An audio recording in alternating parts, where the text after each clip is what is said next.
ఎన్టీఆర్ జిల్లా నందిగామ ప్రభుత్వ ఆసుపత్రిలో అంధకారం నెలకొంది. 3 రోజులుగా కరెంటు లేకపోవడంతో రోగులు తీవ్ర ఇబ్బందులు పడుతున్నారు. ఆసుపత్రిలో కరెంటు లేకపోవడంపై ప్రశ్నించిన వారిపై డాక్టర్లు దురుసుగా ప్రవర్తిస్తున్నారని రోగులు ఆవేదన వ్యక్తం చేశారు. ఆసుపత్రిలో కరెంటు పునరుద్ధరించాలని, రోగులకు మెరుగైన వైద్య చికిత్స అందించాలని సిపిఎం నాయకుడు గోపాల్ డిమాండ్ చేశారు.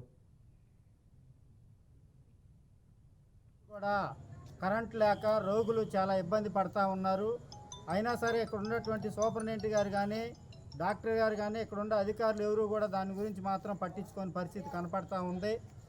మొన్న ఒక రోజు మాత్రం ఒక అరగంట సేపు జనరేటర్ తీసుకొచ్చి కాసేపు ఆడిచ్చి రోగులకి వేసామని చెప్పేసి ఒట్టి సోయింగ్ చేసి మళ్ళీ వెంటనే ఆ జనరేటర్ ఆపిన పరిస్థితి ఈరోజు కనపడతా ఉంది. ప్రధానంగా రోగులు చాలామంది ఆరోగ్యం బాగోక ఇక్కడికి వచ్చి హాస్పిటల్లో జాయిన్ అయ్యి డెంగ్యూలు వచ్చి మలేరియా వచ్చి చాలామంది ఇబ్బంది పడుతూ వచ్చినటువంటి రోగులకి ఇక్కడికి దోమలు కుట్టి నానా ఇబ్బందులు పడుతూ ఉంటే మరి కరెంటు మాత్రం పట్టించుకునే పరిస్థితి ఈరోజు కనపడతా ఉంది. మన 3 రోజులు అంటే గత వర్షం రోజు తీసేసిన 2 రోజుల నుంచి కూడా ట్రాన్స్ఫారం పేరుతో చుట్టూ నందిగామలో అందరికీ ఉంది కరెంటు.